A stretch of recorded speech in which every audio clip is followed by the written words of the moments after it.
I'll just get into the book review now. So with The Art of the Deal, pretty quick read, pretty brisk, simple read. It's mostly about Trump's life and his business deals that he makes as he goes about New York, just in the real estate business. He shows some of his dialogue that he's had with other business owners, how he's done certain things in the real estate business, how he's accomplished certain things. He talks about his accomplishments at length, how they happen, why they benefit him, how he did it. If you're not into real estate though, and I'm not at the moment. I do want to do some real estate in the future though. But if you're just in affiliate marketing, internet marketing, like me, you can still get a lesson out of this. And what I kind of came to realize is that selling and deal making, and the art of making the deal, the art of conversation is really a collaborative approach. You might think when you hear the word sales, some sleazy, aggressive man yelling at you, telling you to buy something now, and or else it's going away, and well, you be stupid and not. You be hearing these sort of accusations, this aggressive stance, maybe against somebody else. That might be the image that comes to mind when you think of sales. The truth is that doesn't work very well. And those people don't often make a lot of money. They often struggle because as human beings, it is within our nature and it is respective of our nature to act in accordance to it.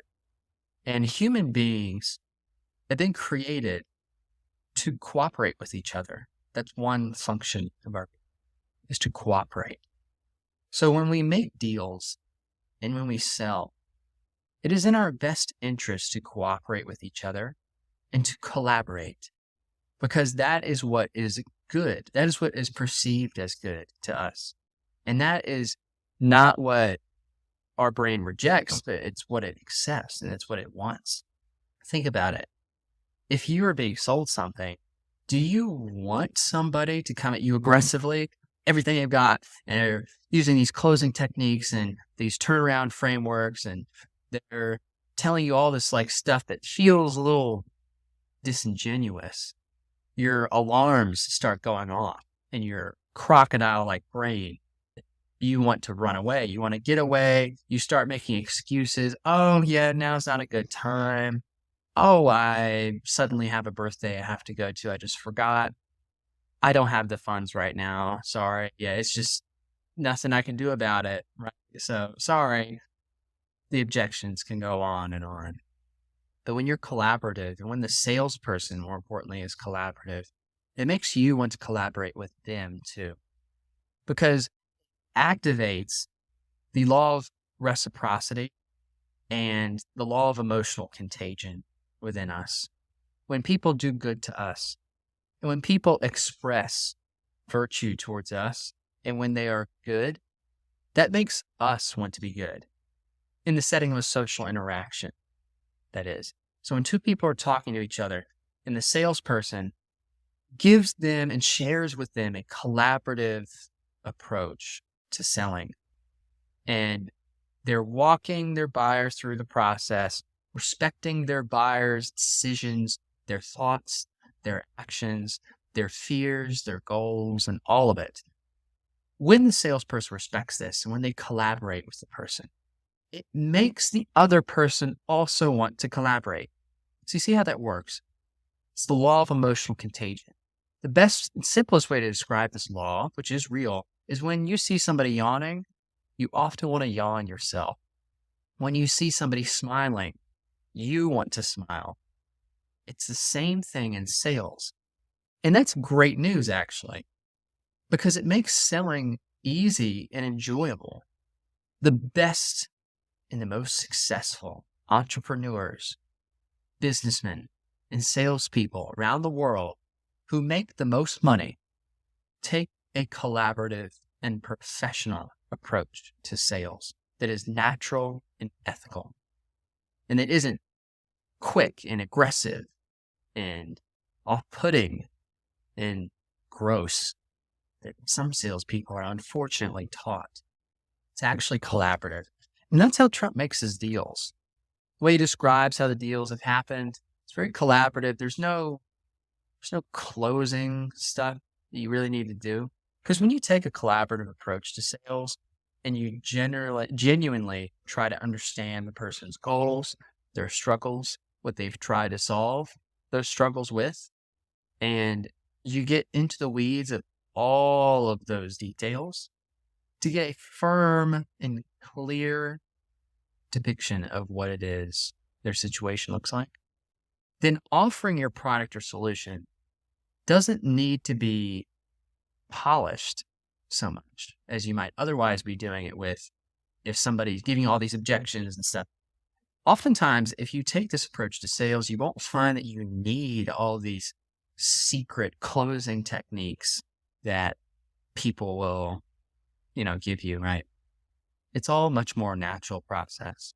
When somebody, and you'll still get objections, right? Even when you do everything right in the beginning, you often find that you don't need these like magic scripts or these magic turnaround responses to give to people when they say, "Oh, I don't have the funds right now."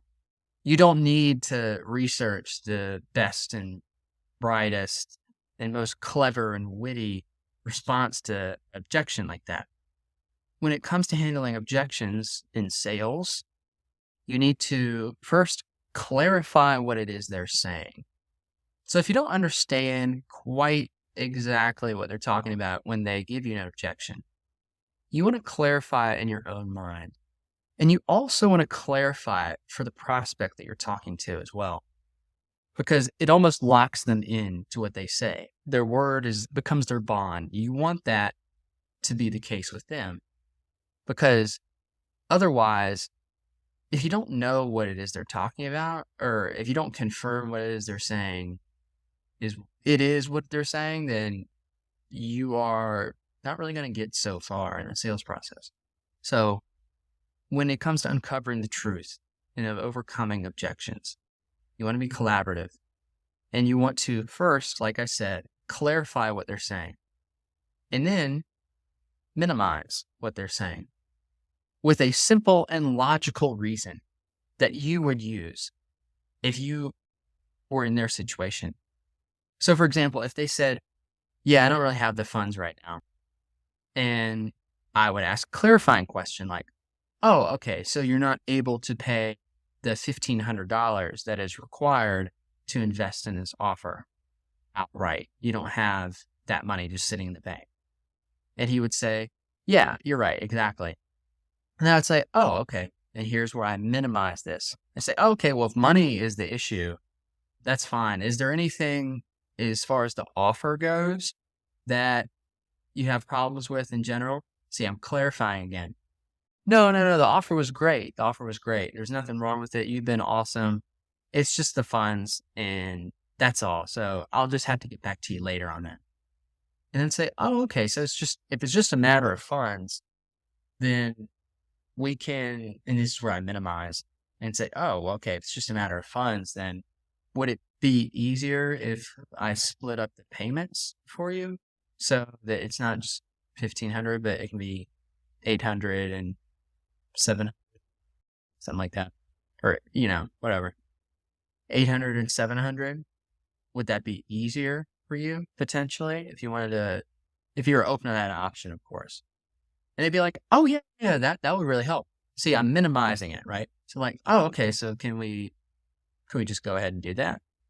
Are you okay with going ahead forward with it now? If we just split the payments up, you ready to go with that then?" They'd be like, "Yeah, sure, let's do it. Deal closed." And I'm actually referencing a conversation that I'm having with somebody right now, actually, and this is basically what happened. So yeah, deals are very collaborative, and they're very simple. Like when it comes to objections, you tend to overthink it. Like, "Oh, okay, what's the perfect thing I could say?" Really, just like put yourself in the shoes of that person, and then offer them a logical and emotionally sound reason as to why they should go through with your offer. It's really that simple. Like, you don't have to complicate it. You don't have to like look up on the internet, oh, what are the best objection turnaround frameworks and stuff like that. Because like if you get a script, it's never going to sound natural. It's never going to sound like it's you. So you just have to build up your skill level, your mental ability to be witty and to be collaborative when it comes to the sales process. And so that you are able to develop these turnaround frameworks yourself.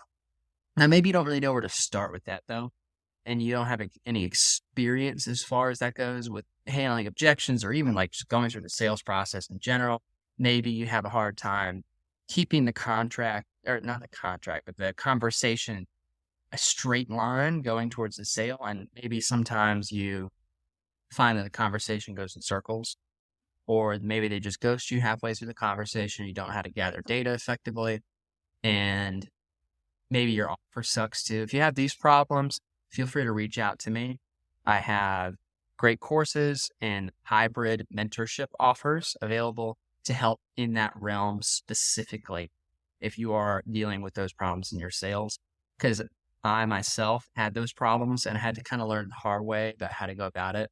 So if you're interested in learning more about that specifically, then just go ahead and reach out to me and DM me a hashtag me, and then we can just go from there and just see if what I have would actually be a good fit, for both of us. So that pretty much covers what I want to talk about here as far as sales. Now that I think about it, it hasn't really been too much of a book review. I've kind of just started ranting about sale. I don't want it to be too long.